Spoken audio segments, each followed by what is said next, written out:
गौरी पुत्र गणेश भगवान जी की जय। बोलिए श्री लक्ष्मी नारायण भगवान जी की जय। मुरलीधर की बांसुरी सुना रही है तान, घर से निकली राधिका छोड़ साज समान। बोलिए श्री राधा कृष्ण भगवान की जय। प्रिय भक्तजनों, आज आषाढ़ मास के शुक्ल पक्ष की एकादशी तिथि है और इस एकादशी को देवशयनी एकादशी के नाम से जाना जाता है।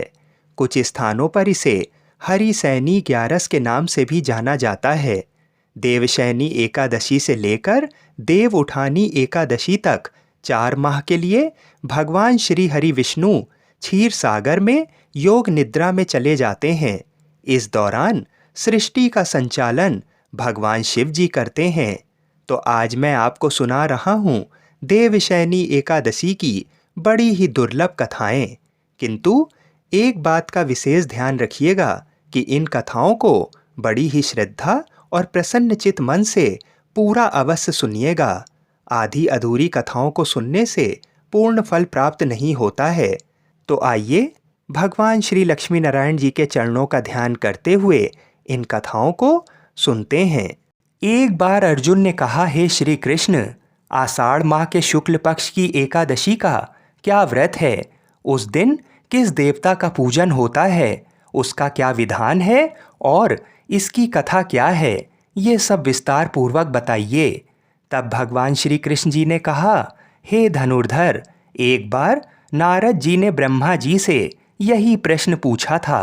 तब ब्रह्मा जी ने कहा कि नारद, तुमने कलयुग में प्राणी मात्र के उद्धार के लिए सबसे श्रेष्ठ प्रश्न पूछा है, क्योंकि एकादशी का व्रत सब व्रतों में उत्तम होता है। इसके व्रत से सभी पाप नष्ट हो जाते हैं। इस एकादशी का नाम देवशयनी एकादशी है।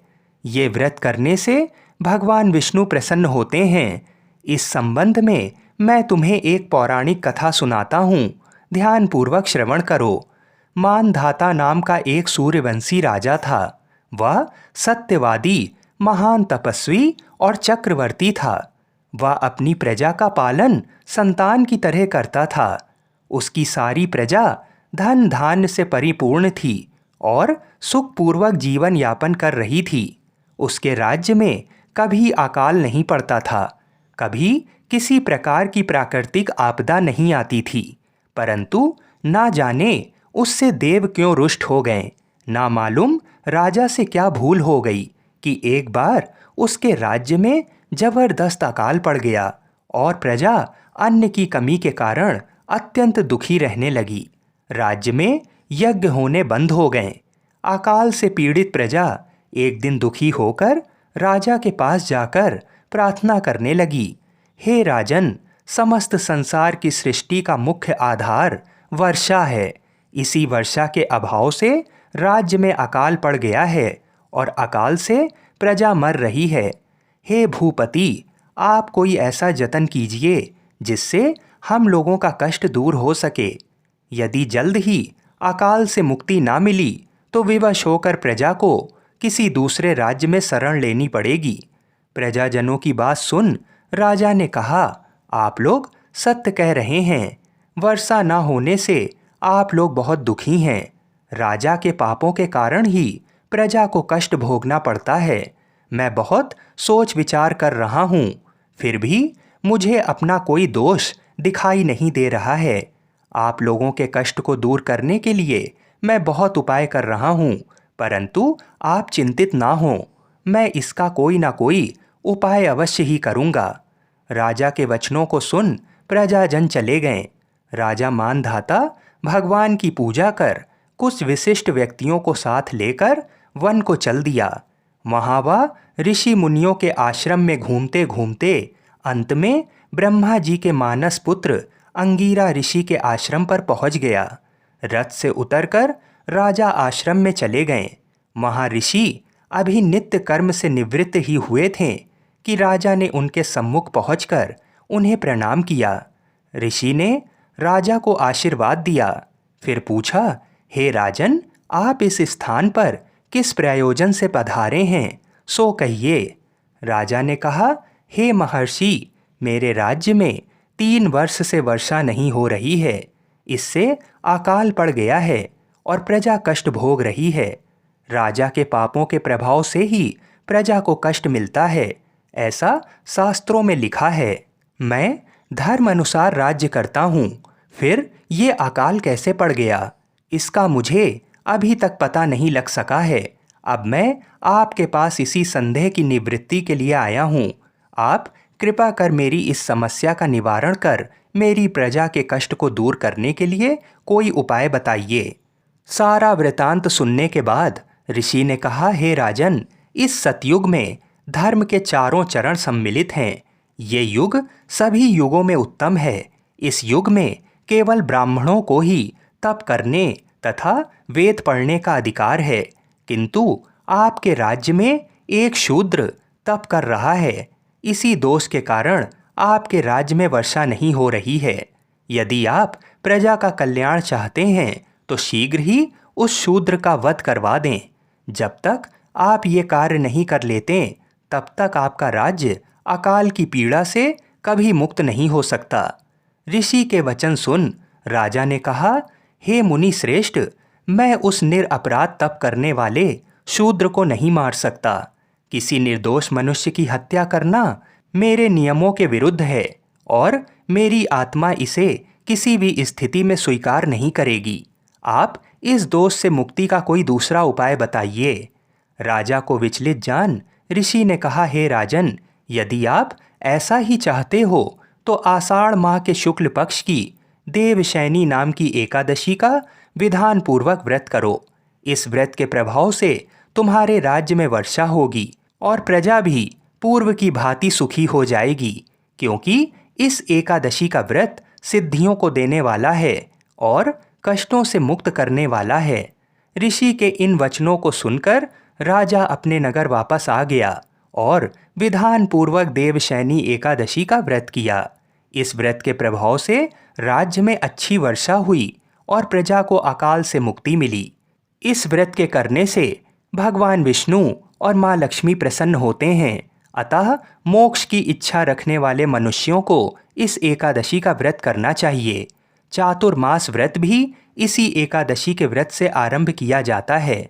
इसके बाद भगवान श्री कृष्ण जी कहते हैं, अपने कष्टों से मुक्ति पाने के लिए किसी दूसरे का बुरा नहीं करना चाहिए। अपनी शक्ति से और भगवान पर पूरी श्रद्धा और आस्था रखकर संतों के कथन अनुसार सत्कर्म करने से बड़े बड़े कष्टों से सहज ही मुक्ति मिल जाती है। बोलिए श्री राधा कृष्ण भगवान की जय।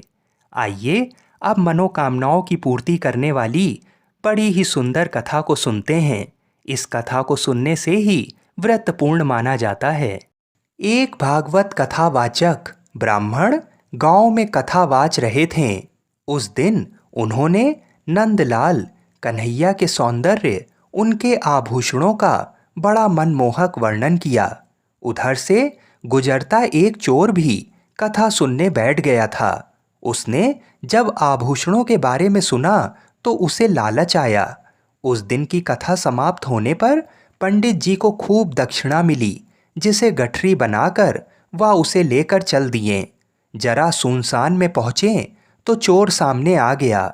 उसने पंडित जी से पूछा कि ये श्याम मनोहर कृष्ण कहाँ रहते हैं? मुझे उनके घर से गहने चुराने हैं, पता बताओ। पंडित जी डर गए। उन्हें अपने सामान का भय हुआ, सो उन्होंने बुद्धि लगाई और कहा कि कृष्ण का पता मेरे झोले में लिखा है। यहाँ अंधेरा है, थोड़ा उजाले में चलो तो देख के बताऊंगा। चोर तैयार हो गया, उसे जल्दी थी। पंडित जी ने और चतुराई की, अपना बोझा उसके सिर पर लाद दिया और ऐसे स्थान पर पहुंचकर रुके जहां लोगों की आवाजाही ज़्यादा थी। फिर उन्होंने थैले में से पोथी खोली, देखने का स्वांग करते रहें। विचार कर बोले, वृंदावन चले जाओ। मुझे जब कृष्ण जी मिले थे तो उन्होंने वृंदावन ही बताया था। चोर पंडित जी की बात से संतुष्ट हो गया और पंडित जी से आशीर्वाद लेकर विदा हुआ। चोर रास्ता पूछता भटकता वृंदावन चल पड़ा। रास्ते में उसने बड़ी तकलीफें सहीं। जहाँ जहाँ भी कृष्ण जी के मंदिर थे उसमें दर्शन को गया। दर्शन क्या, वह तो उनके आभूषणों को देखने जाता कि आखिर ऐसे आभूषण होंगे कन्हैया के पास। आभूषण निहारने में उसे इतने मंदिरों में भगवान की इतनी छवि देख ली कि उसे खुली आंखों में भी प्रभु नजर आते। रात को मंदिरों में ठहर जाता और वहीं कुछ प्रसाद खा लेता।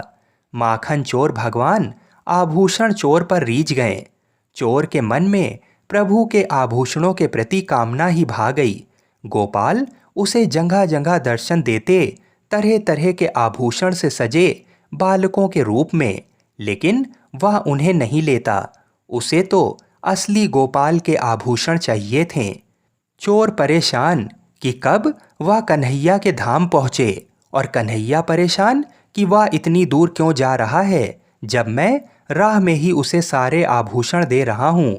भगवान को भक्त से प्रेम हुआ तो भक्त के मन में बसा चोरी का भाव अनुराग में बदल गया। चोर गोकुल पहुंच गया। एक स्थान पर नदी किनारे भगवान ने उसे गाय चराते उसी रूप में दर्शन दिया जो उसने मंदिरों में देखी थी। जितनी छवि देखी थी सारी एक एक करके दिखा दी, आभूषणों के साथ। चोर उनके पैरों में गिर पड़ा। प्रभु ने आभूषण उतार कर दिए और बोले कि लो, तुम इसके लिए व्यर्थ ही इतनी दूर चले आए, मैं तो कब से तुम्हें दे रहा था। चोर बोला, आपको देख लिया तो आभूषणों की चमक फीकी पड़ गई, अब तो आपको ही चुराऊंगा।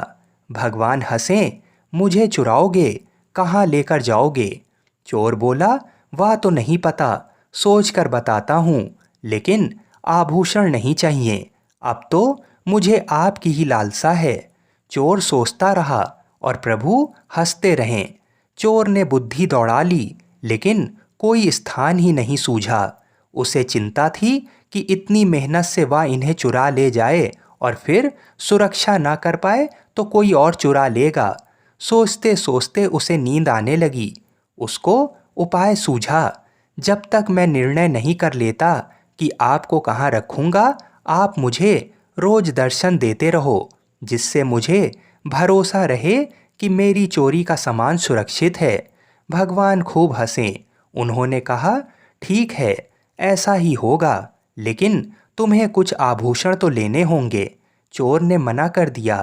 प्रभु रोज शाम उसे दर्शन देते। वह अपने गांव लौट आया। पंडित जी कथा वाच रहे थे। उन्हें सारी बात बताई। यकीन ना हुआ तो शाम को जब प्रभु दर्शन देने आए तो उनका एक आभूषण मांग कर दिखाया और साबित कर दिया। पंडित जी बोले, भाई चोर, असली साधु तो तू ही है। मैं तो कान्हा का नाम लेकर बस कथाएं सुनाता रहा और आजीविका जुटाता रहा, लेकिन तुमने तो उन्हीं को ही जीत लिया। ये सुनकर चोर की आंखों से धर धर आंसू टपकने लगे। पंडित जी ने कहा, लुटा कर खुद को जब आए तो तेरी बाकी अदाओं पर दिल के मामले में हम भी अमीर हो गए। बोलिए श्री राधा कृष्ण भगवान की जय। एक बार माता लक्ष्मी भगवान विष्णु जी से पूछती हैं, हे स्वामी, तुलसी के पास दीपक जलाने का क्या महत्व है और रोज शाम को तुलसी के पास दीपक क्यों जलाया जाता है? इससे मनुष्य को कौन सा फल प्राप्त होता है?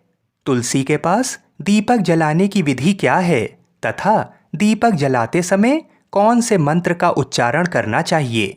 कृपा कर आप मुझे विस्तार से बताइए। तब भगवान विष्णु जी कहते हैं, हे देवी, आज आपने समस्त मानव जाति के कल्याण के लिए बहुत ही महत्वपूर्ण प्रश्न किया है। आपके इस प्रश्न का उत्तर देने से पूर्व मैं आपको एक प्राचीन कथा सुनाता हूँ, जिससे आपको सभी प्रश्नों के उत्तर मिल जाएंगे। इसलिए आप इस कथा को ध्यानपूर्वक सुनिए। इस कथा को ध्यान से पूरा सुनने मात्र से ही मनुष्य को 100 वर्षों तक तुलसी के पास दीपक जलाने का पुण्य प्राप्त होता है। फिर माता लक्ष्मी कहती हैं, हे स्वामी, मैं इस कथा को सुनने के लिए उत्सुक हूँ। कृपा आप इस कथा को सुनाना प्रारंभ कीजिए। तब भगवान विष्णु माता लक्ष्मी को वह कथा सुनाने लगते हैं। हे देवी, पूर्व काल की बात है। दक्षिण दिशा में तुंगभद्रा नाम की एक बहुत बड़ी नदी है। इस नदी के किनारे पर हरिहरपुर नाम का एक अत्यंत सुंदर नगर बसा हुआ था। उसी नगर में काशी नाम के एक ब्राह्मण निवास करते थे। वे अत्यंत गुणवान, चरित्रवान, धर्म कार्य करने वाले तथा वेदों के मार्ग पर चलने वाले थे। उन्होंने समस्त शास्त्र का अध्ययन किया हुआ था। उस ब्राह्मण की एक पत्नी थी जिसे लोग दुराचारणी कहकर पुकारते थे, क्योंकि उसके कर्म ही उसके नाम के अनुसार थे। वह सदैव ही अपने पति को अपमानित करती थी। वह अपने पति के लिए कुवाच्य कहती थी, पति को भयंकर दुख देती थी, पति के लिए कभी भोजन नहीं बनाती थी। उसने अपने पति के साथ कभी शयन नहीं किया, कभी उसके साथ प्रेम से व्यवहार नहीं किया। पति के मित्र, परिवार के लोग घर पर आते तो वह स्त्री उनको अपमानित करके भगा दिया करती थी और स्वयं काम भाव से उन्मत्त होकर निरंतर अन्य व्यभिचारिणी स्त्रियों के साथ घूमा करती थी। उसका मन पति को छोड़कर पराये पुरुषों में लगा रहता था। उसने कभी अपने पति से प्रेम से बात नहीं की, किंतु पराये पुरुषों के संग बैठकर बातें किया करती थी। पराये पुरुषों को मोहित करने के लिए सज धज कर गाँव में घूमने जाया करती थी। कभी वह वन में किसी वृक्ष के नीचे खड़ी रहकर सुंदर पुरुषों की राह देखने लगती और किसी दुष्ट पुरुष को मोहित करके उसके संग भोग विलास किया करती थी। फिर एक दिन वह दुराचारिणी स्त्री वन में जाकर एक वृक्ष के नीचे खड़ी हो गई। उसका चित्त काम से भरा हुआ था। वह किसी सुंदर कामी पुरुष की राह देख रही थी, किंतु बहुत समय निकलने के बाद भी उस स्थान पर कोई पुरुष नहीं आया। इसलिए वह अत्यंत दुखी हो गई और प्रियतम की खोज में इधर उधर देखने लगी। उस दिन उसका सारा परिश्रम व्यर्थ हो गया। वहां पर खड़ी होकर वह नाना प्रकार की बातें कहकर विलाप करने लगी। आज तो इस मार्ग में कोई भी सुंदर पुरुष नहीं आया, अब मैं कैसे अपने काम वासना को शांत करूं? वह जोर जोर से विलाप करने लगी। उस जंगल में एक भयानक बाघ निवास करता था। उस पापिनी स्त्री की आवाज़ सुनकर वह जाग गया और उछलकर उस स्त्री का भक्षण करने के लिए उसके पास आ गया।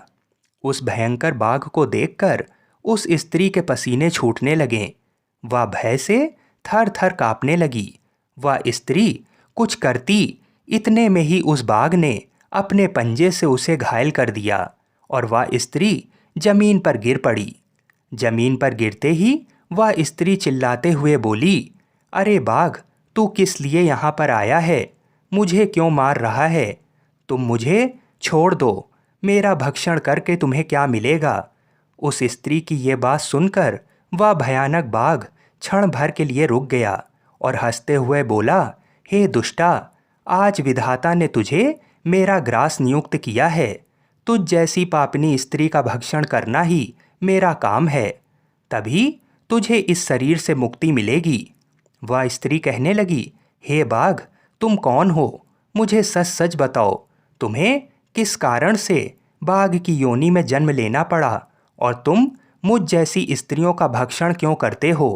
पहले मुझे सारी बात बताओ और फिर मेरा भक्षण करो। फिर बाघ कहने लगता है, हे पापनी, मैं तुझे पूर्व जन्म का वृतांत सुनाता हूँ, किस कारण से मुझे बाघ बनना पड़ा। पूर्व काल में दक्षिण देश में एक नदी थी। उस नदी के तट पर एक नगरी बसी हुई थी। उस नगरी में मैं निवास किया करता था। मैं एक ब्राह्मण का पुत्र था और नदी के किनारे बैठकर यज्ञ आदि कार्य किया करता था। मैंने उस जन्म में अनेक पापियों के लिए यज्ञ किया, उन पापियों के घर का भोजन किया। मैंने धन के लोभ से अनेक पापियों के लिए कार्य किया। जिन वस्तुओं का दान ब्राह्मण को नहीं लेना चाहिए, उन वस्तुओं का दान भी मैंने ग्रहण किया और दूसरों से धन लेता था, लेकिन कभी वापस नहीं करता था। इस प्रकार से पाप करते हुए मुझे बहुत साल बीत गए और मैं वृद्ध हो गया। मेरे बाल सफ़ेद हो गए, मुंह के सारे दांत गिर गए, लेकिन फिर भी मेरी दान लेने की आदत नहीं छूटी और मैं पाप करता चला गया। फिर एक दिन मैं धन के लोभ से नदी किनारे गया और अन्य धूर्त ब्राह्मणों के साथ मिलकर हमने लोगों को ठगा। झूठ मंत्र वचन बोलकर हमने बिना विधि विधान किए ही देवी देवताओं का पूजन किया और बहुत सारा धन दान में ले लिया। फिर उसी स्थान पर एक बीमार कुत्ते ने मेरे पैर में काट लिया और मैं मूर्छित होकर गिर पड़ा। उसी क्षण मेरे प्राण चले गए। फिर यम के दूत उस स्थान पर प्रकट हुए और मुझे पकड़कर यमपुरी ले गए। यहाँ पर यमराज ने चित्रगुप्त से मेरे कर्मों का लेखा जोखा निकालने के लिए कहा। फिर चित्रगुप्त कहने लगे, हे धर्मराज, इस ब्राह्मण ने घोर पाप किए हैं। इसने दूसरों से झूठ कहकर धन लूटा है। विधि विधान से पूजा ना करके झूठ मंत्र बोलकर भगवान का अपमान किया है। इसलिए ये पापी ब्राह्मण केवल नरक जाने के ही योग्य है। फिर यमराज ने अपने दूतों को आदेश देकर मुझे नरक की अग्नि में डाल दिया और कई वर्षों तक सजा भोगने के बाद मुझे बाघ का शरीर प्राप्त हुआ और मैं इस दुर्गम वन में निवास करने लगा।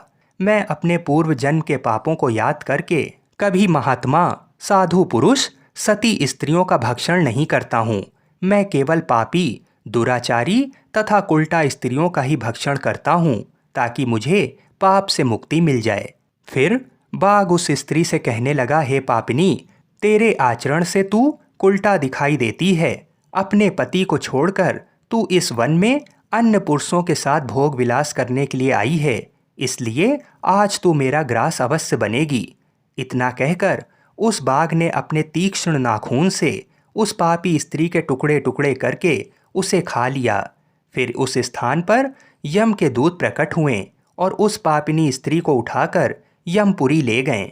चित्रगुप्त ने उस स्त्री का लेखा जोखा निकाला और यमराज को बताया। यमराज ने उस स्त्री को घोर नरक में डाल दिया। कई वर्षों तक नरक की अग्नि में जलने के बाद उसने फिर पृथ्वी लोक पर एक चांडाल के घर में जन्म लिया और वो फिर से दुख भोगने लगी। इस दुख को सहन करते करते एक दिन वह तीर्थ में स्नान करने के उद्देश्य से अनंतपुरा में चली गई। वहां पर एक आश्रम के बाहर निवास करने लगी। वहां उस आश्रम में एक तुलसी का पौधा था। अन्य स्त्रियों को वहां पर तुलसी के पास दीपक जलाते हुए देखकर उस पापी स्त्री ने भी वही किया। उसने तुलसी के पौधे के पास एक दीपक जला दिया। फिर उसी रात हृदयघात से उसकी मृत्यु हो गई और यमराज के दूत उसे ले जाने के लिए वहां पर प्रकट हुए। जैसे ही यम के दूत उस पापी स्त्री को पास में बांध कर ले जाने लगे, तभी भगवान विष्णु के दो पार्षद उस स्थान पर प्रकट हुए और उन्होंने उन दोनों को रोक लिया और कहने लगे, हे दूतों, इस स्त्री को तुम छोड़ दो। ये स्त्री नरक जाने के योग्य नहीं है। तुम किसके आदेश से ऐसा अधर्म कर रहे हो? तब उन यमदूतों ने कहा कि हम यमराज के आदेश से इसे लेने आए हैं, किंतु आप हमें किस कारण से रोक रहे हैं? ये स्त्री अत्यंत पापी है। तब भगवान विष्णु के पार्षद कहने लगे, ये स्त्री तो विष्णु भक्त है, ये नरक जाने योग्य नहीं है। इसने शाम को तुलसी के पास दीपक जलाया है, इसी कारण से इसके समस्त पाप नष्ट हो गए हैं, इसलिए अब ये नरक जाने के योग्य नहीं है। ये स्वर्ग जाने की अधिकारी बन चुकी है। पार्षदों की बात सुनकर यमदूतों ने उस स्त्री को उस स्थान पर छोड़ दिया और यमलोक लौट गए। वहां जाकर उन्होंने यमराज को सारा वृतांत सुना दिया। फिर भगवान विष्णु के पार्षद उस स्त्री को दिव्य विमान में बिठाकर स्वर्गलोक ले गए। भगवान विष्णु कहते हैं, हे देवी, इस प्रकार से तुलसी के पास केवल दीपक जलाने मात्र से ही मनुष्य के सभी पाप नष्ट हो जाते हैं। जो स्त्री नित्य शाम को तुलसी के पास दीपक जलाती है वह सौभाग्यशाली बनती है। उसके पूर्व जन्मों के सभी पाप नष्ट हो जाते हैं। उसे सुख समृद्धि की प्राप्ति होती है। भगवान विष्णु कहते हैं, हे देवी, हजारों अमृत के घड़ों से नहलाने पर भी श्री हरि विष्णु को उतनी तृप्ति नहीं होती जितनी वे मनुष्यों के द्वारा तुलसी का एक पत्ता चढ़ाने से प्राप्त करते हैं। 10,000 गौदान से मानव जो फल प्राप्त करता है वही फल तुलसी पत्र के दान से पा लेता है। जो मृत्यु के समय अपने मुख में तुलसी पत्र का जल पा लेता है वह संपूर्ण पापों से मुक्त होकर भगवान श्री हरि विष्णु के धाम जाता है। हिंदू धर्म में तुलसी के पौधे का महत्व सबसे अधिक है। इसकी सबसे पहले पूजा भगवान विष्णु जी ने की थी। भगवान विष्णु कहते हैं, जिस प्रकार से देवी लक्ष्मी से वैकुंठ को ऐश्वर्य प्राप्त है, उसी प्रकार से वैकुंठ में तुलसी के कारण ही पवित्रता प्राप्त है। पृथ्वी लोक पर जिस स्थान पर भी तुलसी का पौधा होता है, उस स्थान पर कभी बुराई का वास नहीं होगा। ऐसा स्थान सबसे अधिक पवित्र होगा। इसी कारण से हमें हमारे घर में तुलसी का पौधा अवश्य लगाना चाहिए। इस प्रकार से भगवान विष्णु ने तुलसी के पास दिया जलाने का महत्व बताया। बोलिए श्री लक्ष्मी नारायण भगवान की जय। बोलिए श्री तुलसी शालीग्राम जी की जय। बोलिए श्री बद्रीनाथ जी की जय। एक समय की बात है, ऋषि दुर्वासा जी बरसाने गए हुए थे। उस समय श्री राधा जी अपनी सहेलियों के साथ खेल रही थीं। राधा जी और उनकी सखियां छोटे छोटे बर्तन बनाकर उसमें झूठ मूठ का भोजन बनाकर भगवान जी को भोग लगा रही थीं। श्री राधा रानी और उनकी सहेलियां ये सब कर ही रही थीं कि अचानक से ऋषि दुर्वासा वहां आ पहुँचे।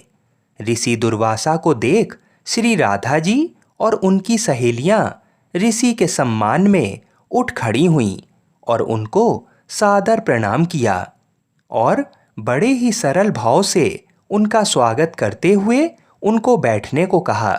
ऋषि दुर्वासा भोली भाली और छोटी कन्याओं के इस सरल व्यवहार को देखकर अति प्रसन्न हुए और उन कन्याओं द्वारा बिछाए गए आसन पर जाकर बैठ गए। जिन दुर्वासा ऋषि की सेवा में कोई त्रुटि ना हो जाए, इस डर से त्रिलोकी हमेशा डरती रहती थीं। उन्हीं दुर्वासा ऋषि की सेवा भाव श्री राधा जी और उनकी सखियां बड़े सरलता और प्रेम भाव से कर रही थीं और ऋषि दुर्वासा उन्हें देखकर सिर्फ मंद मंद मुस्कुरा रहे थे। फिर राधा जी की सखियां कहती हैं कि हे ऋषि देव, क्या आपको ज्ञात है कि मेरी राधा रानी बहुत ही स्वादिष्ट लड्डू बनाती हैं और उन्हीं लड्डू से हमने भगवान का भोग लगाया है और अभी आपको भी प्रसाद के रूप में वितरित करेंगे। उसके बाद राधा जी की सखियां जाकर राधा जी के हाथों से बने हुए लड्डू का प्रसाद तो लाती हैं। ये देखकर ऋषि दुर्वासा उनके भोलेपन से बहुत ही अभिभूत हो जाते हैं और हंसने लगते हैं और हंसकर बोलते हैं कि हे प्यारी देवियों, अब क्या मैं ये प्रसाद ग्रहण कर लूं? और पूछते हैं कि क्या ये प्रसाद आपने बनाया है? ऋषि दुर्वासा के इस प्रश्न पर सारी सखियां एक साथ ही और एक स्वर में ही कहती हैं कि जी हाँ ऋषि देव, ये हमारी प्यारी श्री राधा जी ने ही बनाई हैं और हमारा दावा है कि आज तक आपने ऐसा लड्डू नहीं खाया होगा। उसके बाद ऋषि दुर्वासा जैसे ही उस झूठ के बने लड्डू को प्रसन्नतापूर्वक अपने मुख में डालते हैं, वैसे ही ऋषि पूरी तरह से आश्चर्यचकित रह जाते हैं। परंतु वह लड्डू व्रज की मिट्टी का बना हुआ था, क्योंकि एक तो उस लड्डू में ब्रज की मिट्टी का स्वाद था और ऊपर से उसको स्वयं श्री राधा रानी ने अपने हाथों से बनाया था। इससे ज़्यादा और क्या ही हो सकता है। अमृत को भी फीका कर दे, ऐसा था स्वाद उस लड्डू का। वो लड्डू खाकर ऋषि दुर्वासा की आंखों में खुशी के आंसू भर आए और उसके बाद अत्यंत प्रसन्न होकर श्री राधा जी को अपने पास बुलाते हैं और बड़े ही प्रेम से उनके सिर पर अपना हाथ फेरते हुए और आशीर्वाद देते हुए कहा कि बेटी राधा, आज से तुम अमृत हस्ता हुई, मतलब अमृत बनाने वाले हाथ। जो भी तुम्हारे हाथ से बना हुआ भोजन या कोई भी पकवान खाएगा, वह दीर्घायु वाला और हमेशा विजयी होगा। ऋषि दुर्वासा जी धन्य हैं, जिनके आशीर्वाद ने श्री कृष्ण और राधा रानी की अत्यंत मनमोहक लीला के लिए एक मार्ग दिखाया। इसीलिए जिस स्थान पर भगवान श्री कृष्ण जी का भोग तैयार होता है उसे श्री राधा जी की रसोई कहा जाता है। इसी कारण से भगवान श्री कृष्ण जी बिना राधा रानी के कोई भी भोग ग्रहण नहीं करते हैं। भगवान श्री कृष्ण जी के लिए जो भी भोग बनता है वो स्वयं श्री राधा रानी ही बनाती हैं। बिना उनकी आज्ञा के कोई भी भोग भगवान श्री कृष्ण जी तक नहीं पहुंचता है। बोलिए श्री राधा रानी की जय। बोलिए श्री बरसाने वाली की जय। आइए अब मनोकामनाओं की पूर्ति करने वाली दूसरी कथा को सुनते हैं। सावर्णी मुनि की पुत्री तुलसी अपूर्व सुंदरी थीं। उनकी इच्छा थी कि उनका विवाह भगवान नारायण के साथ हो। इसके लिए उन्होंने नारायण पर्वत की घाटी में स्थित बद्री वन में घोर तपस्या की। दीर्घ काल तक तपस्या के उपरांत ब्रह्मा जी ने प्रसन्न होकर दर्शन दिया और वर मांगने को कहा। तुलसी जी ने कहा, सृष्टिकर्ता ब्रह्मदेव, आप अंतर्यामी हैं, सबके मन की बात जानते हैं। फिर भी मैं अपनी इच्छा आपसे बताती हूँ। मैं चाहती हूँ कि भगवान श्री नारायण मुझे पति रूप में मिलें। ब्रह्मा जी ने कहा, तुम्हारा अभीष्ट तुम्हें अवश्य मिलेगा। अपने पूर्व जन्म में किसी अपराध के कारण तुम्हें श्राप मिला है। इसी प्रकार भगवान श्री नारायण के एक पार्षद को भी दानव कुल में जन्म लेने का श्राप मिला है। दानव कुल में जन्म लेने के बाद भी उसमें नारायण का अंश विद्यमान रहेगा। इसलिए इस जन्म में पूर्व जन्म के पाप के शमन के लिए संपूर्ण नारायण तो नहीं मिलेंगे, लेकिन नारायण के अंश से युक्त दानव कुल जन्म में उस शापग्रस्त पार्षद से तुम्हारा विवाह होगा। शाप मुक्त होने पर भगवान श्री नारायण सदा सर्वदा के लिए तुम्हारे पति हो जाएंगे। तुलसी ने ब्रह्मा के इस वर को स्वीकार किया, क्योंकि मानव कुल में जन्म के कारण उस मायावी भोग को तो भोगना ही था। तुलसी बद्री वन में ही रहने लगी। नारायण का वह पार्षद दानव कुल में जलंधर के नाम से पैदा हुआ था। कुछ दिनों बाद वह भ्रमण करता हुआ बद्री वन में आया। यहाँ तुलसी को देखते ही वह उस पर मंत्रमुग्ध हो गया। तुलसी के सामने उसने अपने विवाह का प्रस्ताव रखा। इतने में ही महाब्रह्मा जी आ गए और तुलसी से कहा, तुलसी, जलंधर को देखो, कैसा देवोपम उसका स्वरूप है। दानव कुल में जन्म लेने के बाद भी लगता है जैसे इसके शरीर में नारायण का वास हो। तुम प्रस्ताव को सहर्ष स्वीकार कर लो। तुलसी को भी लगा कि उसकी तपस्या पूर्ण हुई, उसे इच्छित फल मिला है। जलंधर के साथ उसका गंधर्व विवाह हो गया और वह जलंधर के साथ उसके महल में पत्नी बनकर आ गई। जलंधर ने अपनी परम सुंदरी सती साध्वी पत्नी तुलसी के साथ बहुत दिनों तक राज्य किया। उसने अपने राज्य का इतना विस्तार किया कि देवलोक तक उसके अधिकार में आ गया। स्वर्ग का सुख भोगने वाले देवताओं की दशा भिखारियों जैसी हो गई।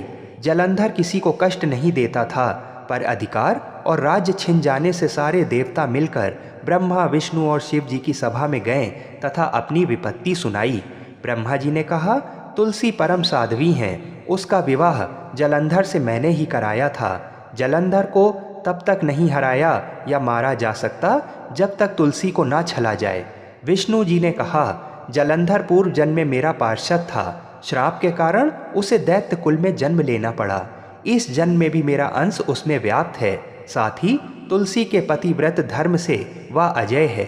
फिर देवताओं की सहमति से भगवान शिव ने जलंधर के पास संदेश भेजा कि या तो वह देवताओं को राज्य लौटा दे या फिर उनसे युद्ध करे। जलंधर शंकर के पास पहुंचा। उसने कहा, देवाधिदेव, आपके लिए देवताओं का पक्ष लेना उचित नहीं है। राज्य बढ़ाना हर राजा का कर्तव्य है। मैं किसी को दुखी नहीं कर रहा हूँ। देवताओं से कहिए कि वे मेरी प्रजा बनकर रहे। मैंने आपका कोई भी अपमान नहीं किया है। हमारा आपका युद्ध शोभा नहीं देता है। अगर आप हार गए तो बड़ी लज्जा की बात होगी। मैं हार गया तो आपकी कीर्ति बहुत अधिक नहीं बढ़ेगी। भगवान शंकर फिर हंसने लगे। वे तो सब रहस्य समझते थे। तुलसी और जलंधर के पूर्व जन्म के श्राप की अवधि लगभग पूरी हो चुकी थी। फिर शंकर जी बोले, इसमें कीर्ति और लज्जा की बात नहीं है। तुम देवों को राज्य लौटाकर उन्हें उनके पद पर प्रतिष्ठित होने दो। युद्ध से बचने का यही एक उपाय है। जलंधर ने कहा, मैंने युद्ध के बल से देवलोक जीता है। कोई उसे युद्ध के द्वारा ही वापस ले सकता है। ये मेरा अंतिम उत्तर है। अब मैं जा रहा हूँ। ऐसा कहकर जलंधर चला गया। उसने अपनी पत्नी तुलसी को सारी बातें बताईं और कहा, कर्म भोग सब काल सूत्र में बंधा है। जीवन में हर्ष शोक भय सुख दुख मंगल अमंगल काल के अधीन है। हम तो केवल निमित्त हैं। संभव है भगवान शिव देवों का पक्ष लेकर मुझसे युद्ध करें। तुम चिंता मत करना, तुम्हारा सती तेज मेरी रक्षा करेगा। दूसरे दिन भगवान शंकर के नेतृत्व में देवताओं ने युद्ध छेड़ दिया। जलंधर ने भीषण बाणों की वर्षा कर उनका वेग रोका। उसके प्रहार से देवता डगमगाने लगे। उसने दानवी शक्ति का प्रयोग कर मायावी युद्ध आरंभ किया। युद्ध स्थल पर वह किसी को भी दिखाई नहीं देता था, पर उसके अस्त्र शस्त्र प्रहार कर देवों को घायल कर रहे थे। देवगण अपने अस्त्र चलाएं तो किस पर चलाएं, क्योंकि कोई शत्रु सामने था ही नहीं। कई दिनों तक इस तरह भयंकर युद्ध चला। जलंधर पराजित नहीं हुआ। तब शिव जी ने विष्णु से कहा, विष्णु कुछ तो उपाय करो, अन्यथा मेरा तो सारा यश मिट्टी में मिल जाएगा। विष्णु जी ने सोचा, बल से तो जलंधर को हराया नहीं जा सकता, इसलिए छल का सहारा लेना ही पड़ेगा। उन्होंने तुरंत अपना स्वरूप जलंधर जैसा बनाया और अस्त्र शस्त्र से सुसज्जित हो तुलसी जी के पास पहुंच गए। बोले, प्रिय मैं युद्ध जीत गया। सारे देवता भगवान शंकर समेत हार गए। इस खुशी में आओ, मैं तुम्हें अपने अंग से लगा लूं। पति को प्रत्यक्ष खड़ा देख तथा विजय का समाचार सुन वह दौड़कर मायावी जलंधर के गले से लिपट गई। इस प्रकार पति पत्नी दोनों ने आलिंगन हो खूब खुशी मनाई। पर पुरुष के साथ इस प्रकार के व्यवहार से उसका सती तेज नष्ट हो गया। उसका सती तेज जो जलंधर की कवच के रूप में रक्षा कर रहा था, वह कवच नष्ट हो गया। जलंधर शक्तिहीन हो गया। ये जानते ही भगवान शंकर ने अपने त्रिशूल से प्रहार किया। त्रिशूल के लगते ही जलंधर जलकर भस्म हो गया। जलंधर के मरने को जानकर विष्णु अपने असली रूप में आ गए। सामने अपने पति जलंधर के स्थान पर भगवान विष्णु को खड़ा देख तुलसी बहुत विस्मित हुई। उसको पता लग गया कि स्वयं नारायण ने उसके साथ छल किया है। क्रोध में आकर तुलसी जी ने श्राप दिया, एक सती स्त्री का सतीत्व भंग करने के अपराध में तुम हृदयहीन पत्थर हो जाओ। विष्णु जी ने तुलसी के श्राप को सिरोधार्य कर कहा, देवी तुम्हारे तथा जलंधर के कल्याण के लिए मुझे ऐसा करना पड़ा। तुम दोनों को श्राप मुक्त करना था। तुम भी अब अपना शरीर त्याग कर तुलसी बिरवा के रूप में जन्म लोगी और मेरी पूजा तुलसी दल से होगी। मैं शालीग्राम पत्थर बनूंगा। मेरे शीश पर तुम आदर से विराजमान होगी। तुम्हारे पति की हड्डियों के चूर्ण से शंख की उत्पत्ति होगी। उस शंख ध्वनि से देवताओं तथा मेरी पूजा आराधना होगी। जहाँ शंख ध्वनि होगी वहाँ मंगलमय मैं विराजमान रहूँगा। तुमने पूर्व जन्म में बद्रीवन में मुझे पाने के लिए बड़ी तपस्या की थी। अब अगले जन्म में मैं नारायण प्रस्तर के रूप में बद्रीनाथ वन में स्थापित होऊंगा और मेरी पूजा अर्चना फल फूल से न होकर तुम्हारी तुलसी दल से होगी। मेरे शीश पर विराजमान होकर तुम मुझसे भी ऊंचा पद प्राप्त करोगी। बोलिए श्री लक्ष्मी नारायण भगवान की जय। बोलिए श्री तुलसाजी शालीग्राम जी की जय। जय श्री राधे कृष्ण।